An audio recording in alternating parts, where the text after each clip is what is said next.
In the shadows of the global financial system, a revolution is underway. Not one of innovation for the public good, but a dark evolution of a centuries-old criminal enterprise. South American drug cartels and Eastern European mafias, organizations built on brutality and secrecy, have found a new, powerful ally in their war against the law. It's a tool that promises anonymity, speed, and a global reach that even they could only dream of. They've turned to cryptocurrency, not just to move their money, but to master the very technology that was supposed to make the world more transparent. This is the story of how organized crime hijacked the blockchain, and how a new generation of digital detectives is fighting back from behind their keyboards. What's a battle being waged in ones and zeros, where a single transaction can represent $1 million in dirty cash, and a single mistake can unravel an entire criminal empire.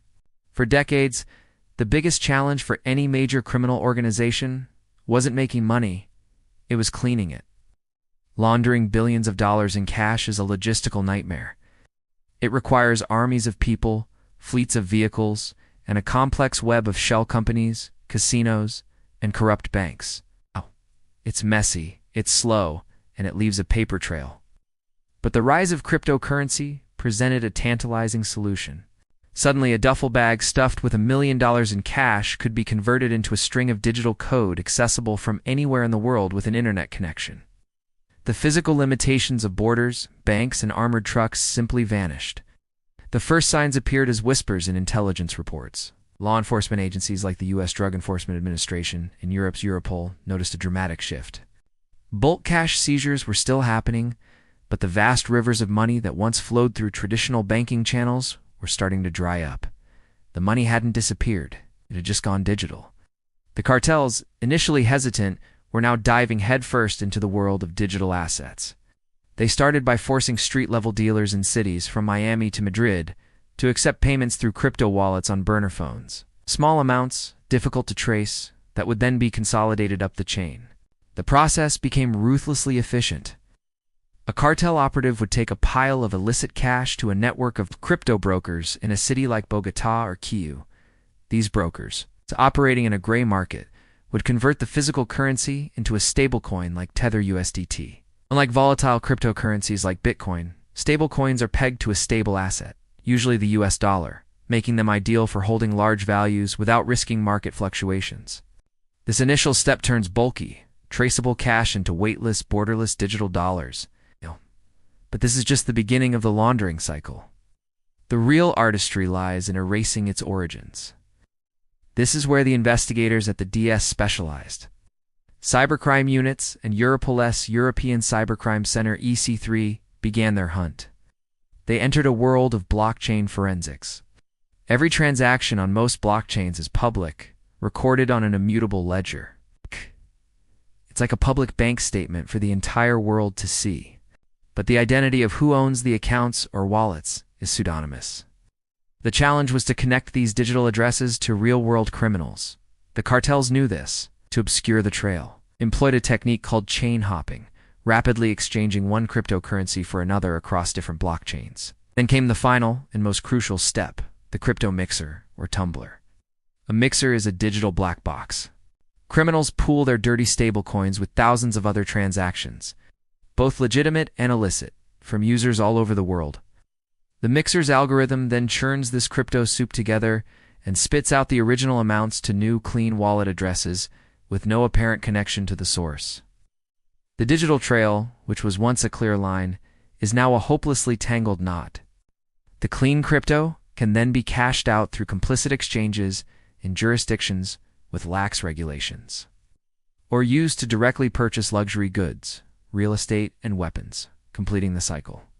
The D and Europol investigators found themselves in a high-stakes cat-and-mouse game, analyzing terabytes of blockchain data, looking for tiny, almost invisible patterns, a specific timing, a unique transaction.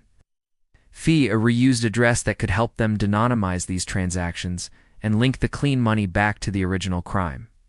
It's like trying to find a single grain of sand on a vast digital beach. You have to understand their mindset.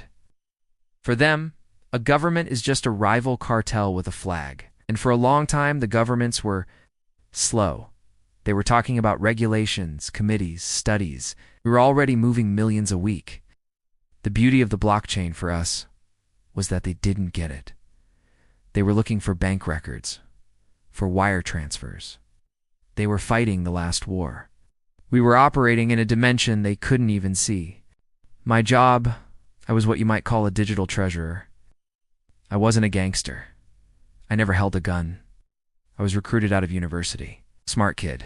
Knew my way around code. Knew crypto before it was cool. They offered me a salary that was 10 times what I could make at any tech company. The pitch was simple. We have a logistics problem. You solve it.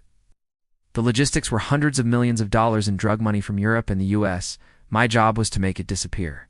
It wasn't like in the movies. No secret layers. I worked from a luxury apartment in a city where no one asks questions. My team was scattered across the globe, a guy in Russia, a girl in Southeast Asia. We never met. We only knew each other by handles. The process was a wheel-oiled machine.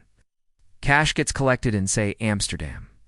Our local guy uses a peer-to-peer exchange to buy USDT. He's not going through a major regulated platform. He's meeting a guy in a coffee shop who wants to sell his crypto for cash. No KYC, know your customer. No red flags. The moment that USDT hits our initial wallet, my work begins. I would use scripts to automate it. Splitting the funds. $1 million would be broken into 100 different transactions, sent to 100 different intermediary wallets. Each one funded with just enough gas, transaction fees from a separate source to avoid linkage. Then, we'd chain hop. USDT to Monero, a privacy coin. Then Monero back to something like Ethereum or Tron. Each hop adds a layer of confusion. Finally, everything goes into the mixer. We used customized mixers, sometimes our own private ones, not the public services that law enforcement is watching. The key is to make the trail so complex, so expensive to trace, that the authorities simply give up. It's a cost-benefit analysis for them. We made it too costly. Why does it work so well? Because criminals love blockchain for the same reason libertarians do. It cuts out the middleman. The middleman is the government, the regulator, the bank that has to report suspicious activity. The blockchain doesn't ask questions. It doesn't judge. It just executes code. For a cartel, that's the perfect system. It's decentralized, so you can't shut it down. It's global, so you can pay a supplier in Colombia from a laptop in Berlin instantly. And it's pseudonymous, which they mistake for anonymous. That's their biggest mistake. They believe the tech makes them ghosts. But everything leaves a trace, a digital shadow, and that's how they get caught. That's how I got caught. In this new digital underworld, the war on crime is no longer just fought with guns and informants, but with algorithms and data analysis. As cartels and mafias burrow deeper into the architecture of the internet, a new breed of law enforcement is following them, transaction by transaction, byte by byte. It's a conflict that is redefining the very nature of crime and justice in the 21st century. The blockchain may be the criminal's new frontier, but they have learned that even in the digital wilderness, there is nowhere left to hide. The hunt is on.